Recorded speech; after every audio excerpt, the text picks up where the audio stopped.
Nasa yellow basket. Charis.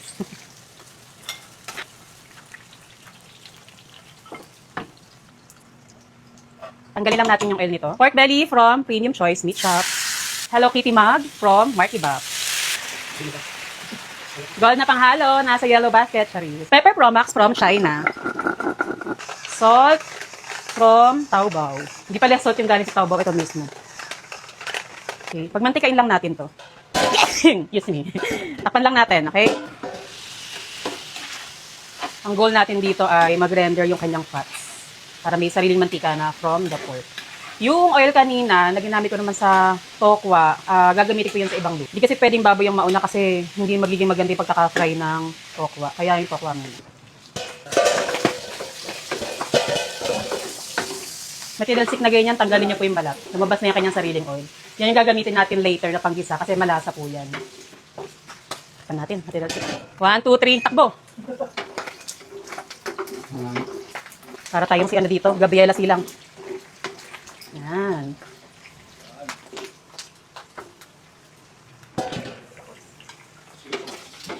Tao!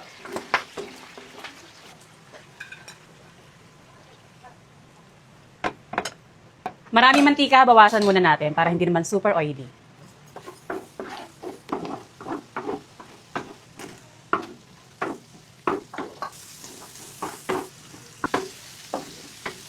Okay. Lagyan natin ng salt para mabilis malamog ang kamatis sa pagkakagisa. Yan ang hack. Pag ganitong may kamatis, ang lutuin ko, unang-una tinatanggal ko yung buto para iwas panis. Pangalawa, dapat gisang-gisa yung kamatis para hindi siya mabilis mapanis talaga. Ang goal ko rito ay magkulay pula na yung mismong mantika. Ayan, malasa na yan. Ito na yung pinaka-umami natin kasi marami tayo nilagay na bawang, sibuyas, kamatis. Kaya kahit hindi na tayo maglagay ng betchin.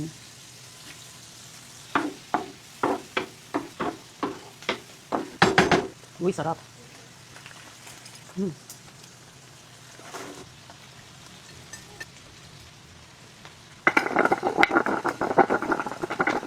Sugar to balance.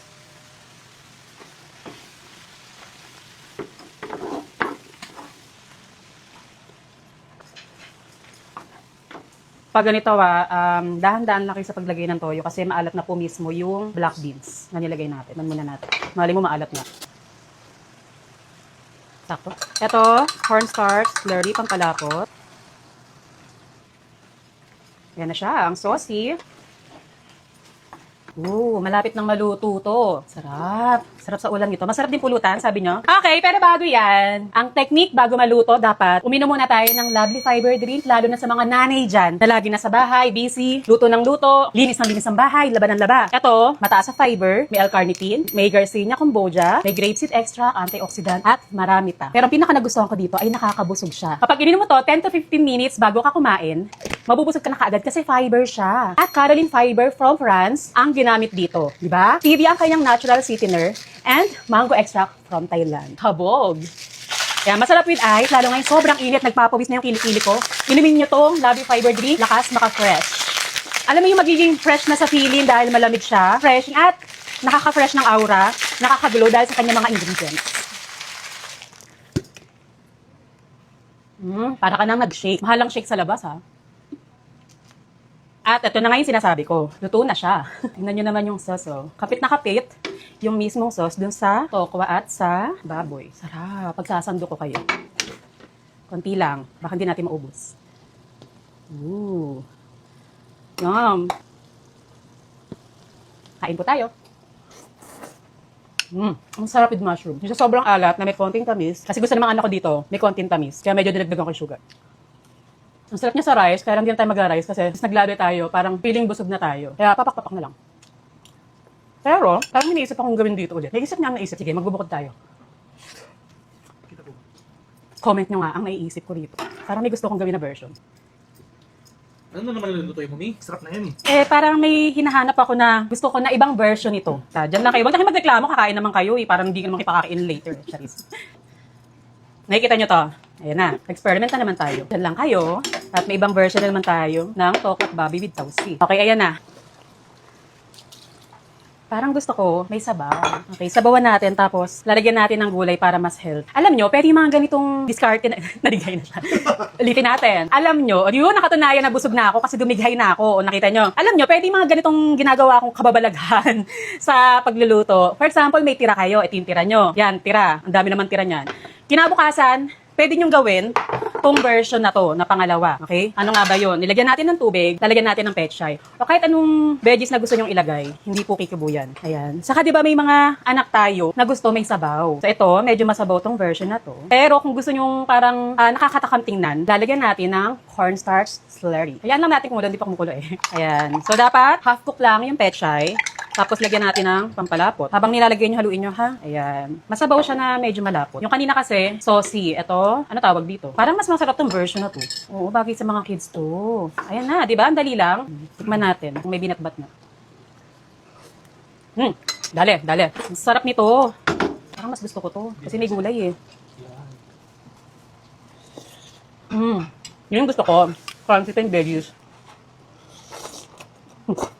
Ano to, pang kids. Kasi may masasabaw sila sa kanin. Yung kanina, pang mga tatay, pang pulutan. Kaya yung pang nanay. Nga pang nanay, no? Ano Wait lang. mong naiisip? Gusto niya pang nanay na version? Ha?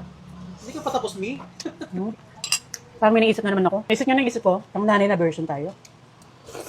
Ayan, nagbubukod na naman siya. Ano na naman yan? Wait lang. Hindi ka pa ba tapos? Kaya hinako ko din yung pechay kasi may naiisip ako. Pwede to eh. Para balansin naman yung hatian. O, di ba? Ang dami na namang naming ulam. Ito na yung ating masabaw na sauce. At ito na nga, lalagyan na natin yung pangatlong trip ko. Kasi may konting alat at may konting tamis na may pechay. Lagyan natin ng kakanggata. Yan. Di ba? Oh, pwede pala yun. Ilutuin lang natin maiging gata. Dahil hindi man tayo kumakain ng hilaw na gata, no? Ilutuin lang natin maigi. Ito, sa pangatlong version na ginawa ko, pwede pa kayo maglagay ng more vegetables na gusto nyo. Or sili. Lagyan natin ng sili. Pag may gata, masarap, may konting anghang. Kasi naisip ko, di ba, hindi ko express, medyo maalat yung gawa ng bagoong, di ba? May gata. Ito, may konting alat. Kaya sabi ko, bagay si gata. Lagyan na natin ng sili habang niluluto yung gata. O, diba? Magandang idea to kapag may mga leftover food kayo, ganito po yung gawin nyo para hindi halatang pangat. Akala nila, masipag ang nanay nila. Yung pala, masipag lang mag-experiment. Ayan na. So, ilang minuto lang to, luto na. At ayan na nga. Ang ating tokwat baboy with tausi, with gata. Diba? Pwede pala yun. Pero baka meron na rin gumagawa sa inyo nito, no? Paki-comment nyo nga. Wait, nagbubukod na naman siya! Tikman muna natin. Hindi ko pa pala tinitikman. Pwedeng pwede. Ito, kahit hindi na kayo maglagay ng pampalapot kasi yung gata na mismo magpapalapot sa kanya. Ayan na siya. Ay, hindi nyo kita yung sauce.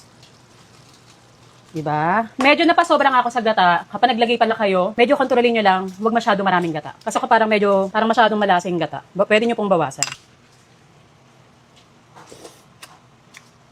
Ito, masarap ulamin. Kung kanina may pang tatay, unang version, yung masabaw, pang mga kids, ito, pang nanay na. Ang sarap nito. First time ko nakain ito may gata. Sarap. Bumalansi yung lasa. At bagay yung pechay. Parang siyang gulay na pwedeng ilagay dito eh. Pwedeng green beans. Ayan, pwedeng lagyan ng siling berde, no bagay kasi may gata eh. Ano pa bang gulay? Comment nyo nga dyan. Para sa next time na magluluto ko nito, yung gulay na suggestion nyo yung susundin natin. Ito ang ganda, oh, may gata siya, tapos saucy siya. Ano to pwedeng iserve sa mga karinderya, no? Ganito yung mabenta sa karinderya eh. Sa mga nagkakarinderya dyan, pwede nyo idagdag sa inyong menu ito. Pwede nga to kahit tokwa lang, no? Kahit walang baboy para murang recipe siya. Kasi napakamahal ng baboy ngayon. Ayan na, nakaluto tayo ng 3 dish gamit ang isang recipe, isang base recipe. I-comment kung tama yung pinagsasabi ko. Ang ating base recipe ay tokwat baboy with tausi. Ito yon. Ayan. Tapos, ginawa natin ang second version, yung medyo masabaw, na saucy din naman, pero masabaw siya. Para sa mga kids, para sa tatay, sa kids, at para sa mga nanay, nilagyan natin ng gata. Diba? Bongga. Bagay na bagay yan kapag natitirang kayo ng ulam at kapag tamad kayo magluto. 1 base recipe, 3 na maluluto nyo. Diba? Hindi halatang tinamad. Okay? At ayan, 3 recipe na naman ang binago ang tadhana ni Modern Nanay. Aray!